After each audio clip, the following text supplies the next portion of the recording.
Para asegurar mi fortuna, me casé con un hombre en estado vegetativo. Nunca imaginé que esta frase, que parecía una broma o una historia de revista sensacionalista, se convertiría en el prólogo de mi vida. Todo comenzó cuando, por pura diversión, y quizás un toque de cinismo, me uní a un grupo de citas en línea. No buscaba amor, buscaba entretenimiento y cenas gratis. Hola amigos, esta historia pertenece al canal Umbral Corporación en TikTok. En uno de esos chats, una mujer mayor lanzó una bomba. Mi hijo heredará 53 propiedades, 3 villas, 5 gatos adorables, y yo le daré a su futura esposa una asignación mensual de $5,000. El grupo explotó. Todas querían al príncipe dormido, pero la condición, mi hijo está en estado vegetativo. Silencio, excepto yo. Yo reí. Para mí, eso era una oportunidad. Un esposo que no habla, no molesta y me permite vivir entre lujos. Sonaba como el trato perfecto. Le escribí directo. ¿Y por qué me importaría? Tu hijo es claramente mi príncipe azul. La respuesta llegó en forma de transferencia. $509 para el viaje. Y una dirección. Villa 8. Starland Bay. No lo pensé 2 veces. Tomé mis maletas y partí. La villa parecía sacada de una película de realeza moderna. Jardines perfectos, una mansión majestuosa. Me recibió Abigail Winslow, una mujer elegante que aparentaba 20 años menos, mirada afilada y sonrisa encantadora. ¿Estás lista para conocer a mi hijo?, me dijo con naturalidad, como si me estuviera presentando al heredero de un imperio. Subimos al 3er piso. Entramos a una habitación silenciosa, bañada por una luz dorada. Y ahí lo vi. Adrian Winslow. Inmóvil, pero más hermoso que cualquier hombre que haya visto. Pestañas largas, facciones esculpidas, clavículas marcadas. Parecía una escultura viviente. Este es Adrian, dijo Abigail, su voz quebrándose. Su padre murió joven. Un accidente lo dejó así. Los médicos aseguran que es un estado vegetativo permanente. Me senté a su lado. Sentí una punzada de algo que no era codicia. Por primera vez, dudé. Tal vez había más en todo esto que un simple negocio. Tal vez ocurra un milagro, susurré. Abigail me miró con una mezcla de esperanza y resignación. Si decides quedarte, puedes mudarte ya. Pasa 6 meses aquí. Si no cambias de opinión, hablaremos de matrimonio. No lo dudé. La mansión era un sueño. Y yo, Stella Greer, estaba dispuesta a ser la futura señora Winslow. Aunque él no pudiera ni decir mi nombre, adaptarme a la vida en la villa fue tan fácil como respirar. Cada rincón estaba lleno de lujo, desde los suelos de mármol hasta las sábanas bordadas con iniciales. Me asignaron una habitación al lado de la de Adrian, grande, luminosa, con vista directa al jardín. Pero no era el sol lo que más me llamaba, era él. Cada día lo visitaba, le hablaba, le contaba anécdotas absurdas de mi infancia, le leía, le cantaba, no había respuesta claro, pero me sentía menos sola. Una noche mientras le daba un masaje, sus párpados temblaron, me paralicé. ¿Fue real?, murmuré. ¿Estás ahí? Nada. Volví a tocarlo, más suave, más lenta. Su cuerpo tuvo un leve espasmo. Lo observé por minutos, conteniendo la respiración. ¿Era eso una reacción o solo un reflejo muscular? Al día siguiente investigué todo sobre estados vegetativos. Leí hasta el amanecer. Conciencia mínima, vegetativo persistente, vegetativo permanente. Según los informes, Adrian estaba en la categoría más grave, pero algo no me cuadraba. Una noche desperté de golpe, no sabía por qué. Me puse la bata y salí al pasillo. La casa, tan silenciosa durante el día, se sentía como un lugar encantado a oscuras. Escuché un sonido, un murmullo. Venía del cuarto de Adrian. Me acerqué sin hacer ruido. La puerta estaba entreabierta. Me incliné para espiar y lo que vi me heló la sangre. Abigail estaba ahí, sentada a su lado. Sostenía algo en la mano, una jeringa. Susurraba algo al oído de Adrian, con una expresión gélida, calculadora. No era una madre cuidando a su hijo. Era otra cosa, algo oscuro, algo que no entendía. Retrocedí sin hacer ruido. Me escondí tras una columna, temblando. Minutos después, la vi salir como si nada, elegante, serena. Pero yo sabía la verdad. Le estaba inyectando algo. Corrí al cuarto. Adrian seguía inmóvil, pero su piel estaba más pálida, su mano más fría. Algo en su rostro ya no era igual. ¿Qué te está haciendo?, susurré, tocando su frente. Por primera vez desde que había llegado, sentí miedo. Miedo real. No solo por mí, sino por él. Después de aquella noche, nada volvió a sentirse igual. Durante el desayuno, el aroma del pan recién horneado, del café y de las frutas talladas con precisión matemática me provocaba náuseas.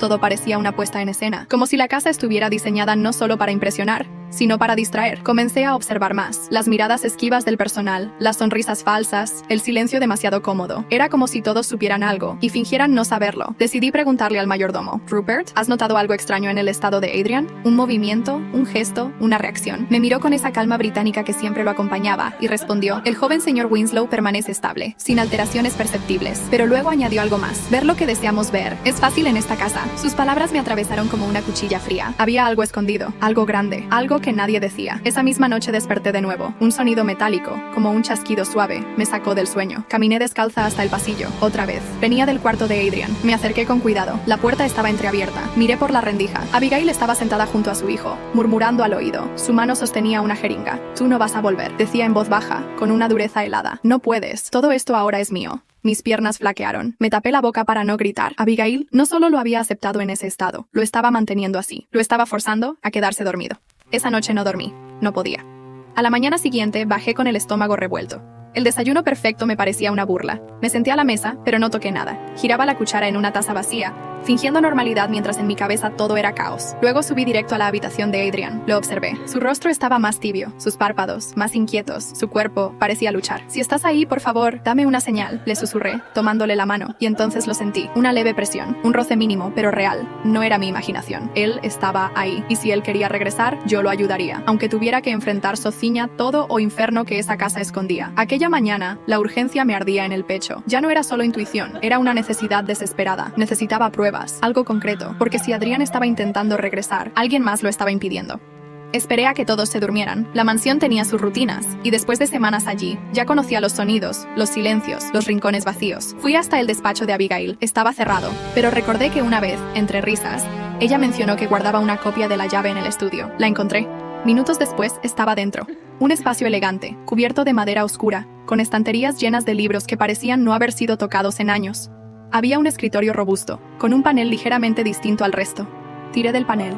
Detrás, una caja fuerte empotrada. Usé la llave. Un clic seco confirmó que se abría. Dentro, carpetas, decenas, y entre ellas, la más importante, Adrian Winslow. Con manos temblorosas, empecé a leer. Informes médicos de hacía 5 años. Uno decía, responde a estímulos auditivos. Posible conciencia mínima. Mejora leve, pero constante. 2 meses después, otro informe completamente distinto. Estado vegetativo irreversible. Sin posibilidad de recuperación. Firmado, Dr. Lázaro Duarte. Busqué su nombre en mi celular. Resultó estar vinculado a varios casos de manipulación de historiales médicos en juicios de herencia. Sentí náuseas. Seguí leyendo. Encontré el testamento original del padre de Adrian.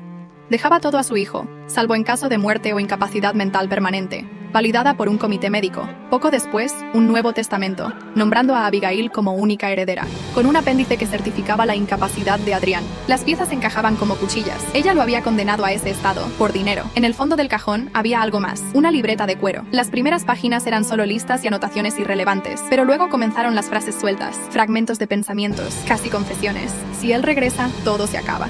Nunca entenderían lo que es amar a un hijo y temerle al mismo tiempo. Dormir es el único lugar seguro para él. Estela lo arruinará todo si sigue hurgando. Cerré la libreta de golpe, como si fuera a morderme. Como si las palabras escritas pudieran escaparse y volverse gritos. Tomé fotos de todo, cada página, cada firma, cada documento. Guardé los archivos en una memoria USB que escondí debajo de una tabla suelta en el suelo de mi habitación. Ya no era solo la futura nuera decorativa, ahora era su única defensora, y estaba dispuesta a llegar hasta el final, con los documentos escondidos y la verdad latiendo como un secreto tóxico entre las paredes de la mansión. Me enfoqué en una sola misión: traer de vuelta a Adrian. No iba a esperar un milagro, iba a provocarlo. Empecé a dormir en el sofá de la habitación contigua. Cada mañana, antes de que saliera el sol, entraba en su cuarto con una sola intención: estimularlo, hablarle, tocarlo, despertarlo. Comencé con lo más básico: roces suaves en los dedos, distintos materiales sobre su piel, algodón, lana, metal frío. Luego vinieron los sonidos, música de los 90, grabaciones de voces, fragmentos de películas que podrían haber sido sus favoritas. Le hablaba sin parar, le contaba historias, recuerdos, confesiones, le hablaba de mí, de cómo mis padres me habían dejado, de cómo aprendí a no esperar nada de nadie. ¿Sabes lo que es crecer creyendo que nadie vendrá por ti?, le susurré una noche. Yo sí. Por eso vine aquí por dinero. Era más fácil no sentir, no esperar. Y entonces, un día, pasó. Había terminado de cantarle una vieja canción, la que mi madre tarareaba cuando aún recordaba que yo existía, y me disponía a salir del cuarto. Pero algo me detuvo. Una lágrima, lenta, solitaria, resbaló desde el ángulo de su ojo hacia su mejilla, como si el propio cuerpo se negara a seguir dormido. Me arrodillé, el corazón desbocado. «Adrián, ¿eres tú? ¿Estás ahí?» No se movió, no habló, pero esa lágrima no era un reflejo. Era emoción, era presencia, era una súplica silenciosa. Esa noche, no regresé a mi habitación. Me quedé junto a su cama, con la cabeza apoyada en su pecho, sintiendo su respiración constante, firme. Por primera vez, el cuarto no parecía una tumba de lujo. Por primera vez, sentí esperanza, pero también miedo. Porque si Abigail descubría que él estaba despertando,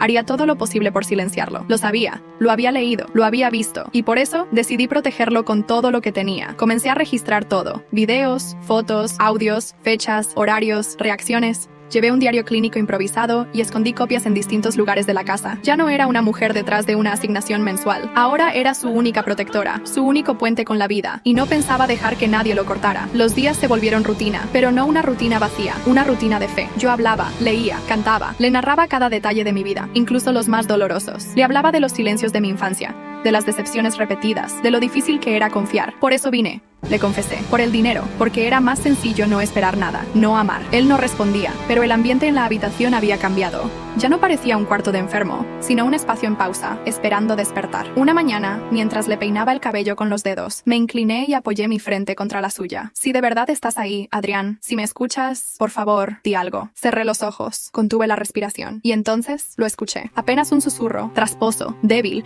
como un soplo entre los labios. Stella, mi nombre. Me aparté, los ojos muy abiertos. ¿Lo dijiste? Adrián, ¿puedes decirlo otra vez? Él lo intentó. Sus labios se movieron sin emitir sonido, pero no importaba. Había dicho mi nombre. Corrí por mi teléfono y activé la grabadora. La voz era casi inaudible, pero ahí estaba, la prueba de que él estaba despierto, que nunca dejó de luchar, que todo ese tiempo me escuchaba. Me quedé dormida esa noche en una butaca junto a su cama. Alguien, alguna criada tal vez, me cubrió con una manta. La luz de la mañana entraba tímida por las cortinas cuando desperté, pero ya nada parecía igual, porque ahora yo tenía la certeza. Adrián Winslow estaba de vuelta, y si alguien intentaba silenciarlo, tendría que pasar por mí. La mañana siguiente trajo consigo una notificación inesperada. Consulta de urgencia programada con el Dr. Lázaro Duarte. Mañana, 10:08. Abigail se estaba moviendo. Sabía algo.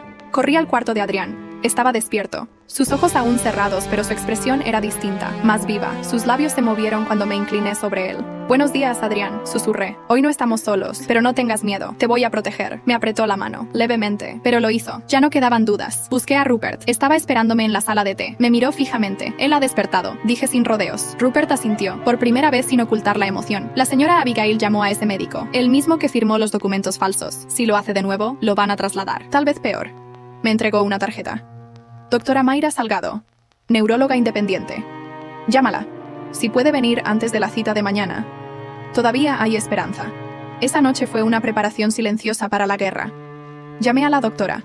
Aceptó venir al amanecer. Preparé la habitación, cargué los dispositivos, oculté copias de los informes, de las grabaciones, de todo. A las 7:05 la doctora examinaba a Adrián. A las 7:12 dijo las palabras que sellaron el destino. Está consciente, hay respuesta ocular, cumple órdenes simples, tiene plena conciencia, es un milagro y una negligencia gravísima, firmó el informe. Lo guardé en 3 lugares distintos, en mi celular, en mi computadora, en una memoria USB que escondí bajo una tabla del suelo. A las 9:45 Abigail entró al cuarto, sonreía, traía un maletín con medicamentos. He traído algo para aliviar la tensión de Adrián, dijo con tono dulce.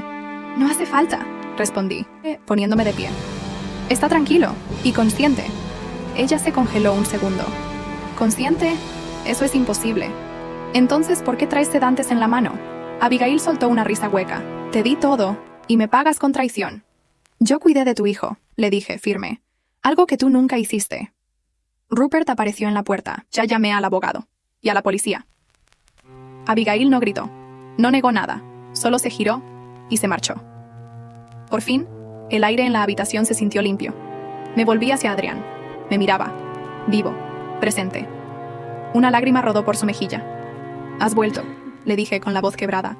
Y ya nadie puede callarte. Los días siguientes fueron lentos y preciosos. Adrián comenzó a mover las manos, luego los brazos. La primera vez que le llevé al jardín en su nueva silla de ruedas, parecía un niño viendo el mundo por primera vez. Siempre pensé que este lugar era bonito solo porque era caro, dije sentándome a su lado. Pero ahora sé que lo es, porque tú estás despierto. Él sonrió con esfuerzo. Pareces alguien que sabe mentir bien, murmuró. Es cierto, respondí. Vine por el dinero, pero ahora no lo sé. Estoy aprendiendo lo que es quedarse. Cuando de verdad quieres a alguien. Adrián bajó la mirada, luego alzó la mano y rozó mis dedos con los suyos. 30 días después, se emitió el nuevo informe médico. Conciencia presente. Recuperación neurológica continua. Pronóstico reservado, pero optimista. Recuperó el control de su herencia. La casa cambió. Las fotos en los pasillos eran nuestras. Las flores ya no estaban perfectamente organizadas, sino mezcladas como la vida misma, desordenadas y hermosas. Una noche, me tomó la mano mientras veíamos el atardecer. Te amé antes incluso de abrir los ojos. Apoyé mi frente en la suya, y yo solo creí en el amor, después de ver los tuyos moverse. Nos quedamos así, en silencio. Ya no hacía falta prometer nada. Éramos 2 sobrevivientes, y lo que nos unía no era un contrato ni una herencia, era la certeza de que habíamos vuelto a la vida, juntos.